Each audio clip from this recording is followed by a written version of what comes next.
But first, if you thought our national broadcaster here in Australia was bad, spare a thought for our friends in the UK who must fund the outrageously biased BBC. The BBC claims to be the pinnacle of impartial reporting, but what if there was an internal dossier that revealed that wasn't the case? The Telegraph has seen a letter that reveals one of the BBC's own independent advisers repeatedly warned that the broadcaster had serious and systemic problems. A week before the US election, BBC Panorama released a documentary called Trump: A Second Chance, and in it, they played the following clip. We're going to walk down to the Capitol, and I'll be there with you, and we fight. We fight like hell. But Trump didn't, in fact, say this at all. The BBC spliced together two clips that took place 54 minutes apart. It was powerful reporting by the Telegraph which exposed that taxpayer dollars were funding the doctoring of videos designed to influence people ahead of the election. So what did Trump actually say? We're going to walk down to the Capitol, and I'll be there with you. Now, see there, between Capitol and, that's a cut. Here's what Trump actually said. We're going to walk down to the Capitol, and we're going to cheer on our brave senators and congressmen and women. It's different. It wasn't until nearly an hour later that he then said the second part of the BBC's version. We're going to walk down to the Capitol, and we fight. We fight like hell. Now, you may disagree with the fact that Trump challenged the election result, but that does not give one of the world's biggest newsrooms the right to doctor footage and change reality. And back here in Australia, our taxpayer-funded ABC does this sort of sleight of hand often. Remember this? Hello and welcome to Four Corners. Tonight we begin our special three-part investigation into the story of the century, the election of US President Donald Trump and his ties to Russia. Since his inauguration, President Trump has been caught up in a rolling series of allegations. More than a year ago, Special Prosecutor Robert Mueller was appointed to investigate Russian efforts to interfere in the 2016 election and whether Trump or his campaign officials helped them. The allegations that Trump and Putin worked together to steal an election have been thoroughly debunked, but the ABC has never corrected the record. The BBC is right now facing calls for political inquiries over its shameful disinformation, and I think it's time we had one right here in Australia as well. Well, joining me this week to discuss is Sky News contributor James Bolt and the Institute of Public Affairs Research Fellow Mia Schlicht. Now, James, what do you make of this? It appears to be a decision, knowingly, to push these two clips together to make it look like Donald Trump was encouraging violence. Yeah, it's tough to look into the soul of someone that I've never met, the person who put it together. But you can see the process of someone who is so anti-Trump and is so anti what happened on Jan 6 that they go, okay, well, when Trump spoke, what were the 3 points that came out of it? The fact that he wanted people to march on the Capitol, the fact that he said we need to fight like hell, and then, you know, the spliced in footage of Proud Boys marching, which it turns out happened before Trump even spoke. So you can see just someone going, okay, well, maybe, you know, he didn't say it in the concurrent, but that was the theme and therefore it's journalism to say that. But it's not what he said, and that's the important thing. So when any media organisation is found to be reporting stuff or misleading their viewers, it's a bad thing. But when it's a taxpayer-funded organisation and you've got British taxpayers funding their own misinformation, that's a next level. So well done to the Telegraph for finding this, well done to them for reporting it, but I think the British people need complete transparency on what else punishment-wise, what else editorial guidelines going forward, what else is going to come from this investigation that's going to make sure it doesn't happen again. Because if you're paying for something, you deserve a better product than misinformation. Yeah, well said. Mia, welcome back to the show. Let's bring you in here. The BBC, I mean, does it serve a functional purpose in society anymore? Or is it just completely captured by ideology? Yeah, look, very similar to the situation with the ABC here. No, I don't think it really does serve a person anymore, and it's why people are switching off in droves. It's why their ratings are in freefall, because people don't trust what they're hearing from it. We've had situations like this happen time and time again, and so people kind of know what they're getting from the BBC and the ABC, and it's never the full picture. You never get the full picture from the ABC. But what really concerns me is not only does the ABC and the BBC spread disinformation themselves, but particularly here with the ABC, they actually position themselves as the arbiters of truth. And we've seen that when they established the ABC Fact Check organisation, which was closely aligned with the RMIT one, which you, Jack, did a fantastic job of pointing out the bias of these fact checkers. But that's what really concerns me, is not only are they contributing to misinformation out there, but they want to control what everyone else is saying as well.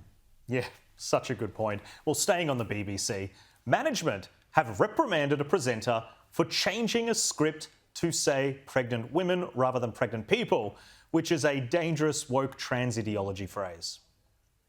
London School of Hygiene and Tropical Medicine has released research which says that nearly 600 heat-related deaths are expected in the UK. Malcolm Mystery, who was involved in the research, says that the aged, pregnant people, women, and those with pre-existing health conditions need to take precautions. So rather than investigating the people who literally doctor vision, the BBC went after this woman, Martine Croxall, and look how slippery these activists are. Her own organisation published this story smearing her. Martine Croxall broke rules over pregnant people facial expression, BBC says. That's right, they say her face betrayed her neutrality on a controversial topic. Let's bring the panel back in. James, all of a sudden it's controversial to know correct biology and that women can be pregnant. That, to me, was hilarious that they thought that was a controversial point. But imagine if we here at Sky didn't like something you did and we published a story about you saying we were reprimanding you for rolling your eyes. And the most extraordinary part is that BBC article, if you read it, they've got 2 corrections printed down the bottom, so they didn't even do a good job of smearing their own reporter. There's so many things that are interesting. Is that right? I didn't see that. There's so many things that are interesting about this. One, that 30 complaints were made and then the BBC decided to look into this. Now, I remember when that clip surfaced at the time, the amount of people in favour of this presenter probably outnumbered 30, I would say, from the amount of social media traffic I saw, J.K. Rowling chiming in. It was a big number of people supporting. So I think that's a wake-up call for the BBC to say, hey, the people that pay our salaries, they want their news reported in a certain way and we're not providing it. The second thing is, so she's said, okay, well, I actually think, yes, she is showing her bias when she makes that facial expression.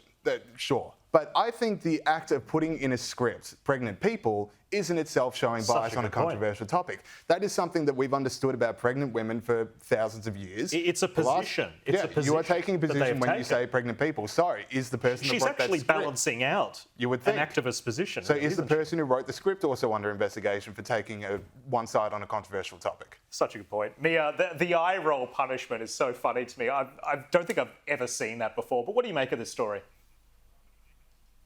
Yeah, I don't think I've seen that one before either. But look, for me, this was really alarming because it was a health message. And as a woman, this is where I start getting really worried. When this kind of ideology takes over to the point that healthcare messaging to women, the ideology takes priority over that. And that's where I'm really concerned. But I just want to reiterate James's point, about the kind of support that this BBC presenter got following what she said on TV. So following what she said, she's gained about tens of thousands of followers on social media. And finally, people are saying, great, we have someone who is speaking in normal terms, who is actually saying what we think.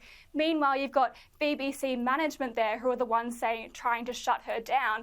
And that's the same problem we have in the ABC, right, where we've got people in management who just don't represent the views of mainstream Australians. So, for example, here in the ABC, over the last year, they spent $8.3 million on audience research to try and fix their ratings. Well, I'll give them some advice for free. Stop shoving this woke ideology down our throats. That's why we're turning off, because we don't agree with it and we don't want to listen to it anymore. Oh, that's such a good point. I shouldn't laugh. That's taxpayer funds. That could be going to homeless shelters, etc. And they're asking people what they think of it's so ludicrous. Well, it's a really good time then to go to this next story, because the most incompetent man in Australian journalism, ABC News boss Justin Stevens, who has presided over some of the most unbelievable editorial failures in recent years, well, he's getting more cash than ever before from you. Huge pay bump from ABC News director Justin Stevens revealed after scandal-ridden year for broadcaster. Now, Stevens' total taxpayer-funded package is up by $110,000, even though the ABC has stuffed up multiple lawsuits, defamed people, and even faked gunshots over footage of a well-known soldier to make it look like he was shooting at unarmed civilians. The shot sounded as his gun moved over the screen. Now, it was diabolical editing that Justin Stevens says was no one's fault really, just an accident. The latest ABC annual report shows that Stevens' package was now $667,000. That's nearly $700,000 to swan around newsrooms, hurting our country with fake narratives. James, bring you into this story. Justin Stevens, getting paid that sort of money, you would think there would be a degree of accountability that would come with a salary. With that much money going to one man whose job is to make sure that the news is abiding by the charter, it's legally sound, you're not getting sued, you're not sacking people illegally like Antoinette Lattouf, you're not breaking all of these rules, it's extraordinary that his total package then increases. And just, I think the point is, $110,000 increase from a package point of view. How many Australians earn less than $110,000? Well, that's the thing. First things is, I don't want to hear from the ABC, we don't have enough money. Yeah, give us some more money. Because clearly you've got enough money. They're just not good at spending what they've already got. So maybe have some look internally. The second thing is, I hope that this pay rise comes with the proviso that Justin Stevens must turn up to Senate estimates. I know we've covered this on the media show before, but in a recent Senate estimates where the ABC had to be presented in front of senators to ask questions about ABC News editorial coverage, Justin Stevens was not there. There were so many questions about their coverage of domestic violence in the Northern Territory, for instance, so many other important political issues. And Justin Stevens is not there to talk about why the ABC didn't cover Hamas execution at the same time that we recognise Palestinian statehood. They're the questions that we need. They're the questions that you would hope that much of taxpayer funding is going towards accountability for. And so if he does earn the money, and I'm not going to begrudge anyone earning money, but if you do earn the money, you have to turn up to Senate estimates. Yeah, well, I do think in this situation, maybe Hugh Marks didn't want him there, and maybe he's on the outs, and I wouldn't be surprised if they got someone else to do that job very quickly, because there are so many issues, and it is so public, these issues as well. It has damaged the ABC's reputation. But Mia, let's bring you in. Yeah, obviously, good on people earning a good wicket. A pity that it's coming at the expense of news quality and then the taxpayer's wallet, though. Yeah, look, I'm not going to shame anyone for the amount they earned, but I just want to know what his KPIs were here. What was it he meant? Was it poorer ratings, fewer viewers, poorer journalistic standards? Like that's what we've seen achieved here at the ABC, and he's been rewarded for all of that. But to be honest, this makes so much more sense to me, because only could a person earning that much money for doing such a poor job could run an organisation like the ABC that is so out of touch with mainstream Australia. It just makes far more sense now. Yeah, he'd never be able to get a job like that in the private sector, that's for sure.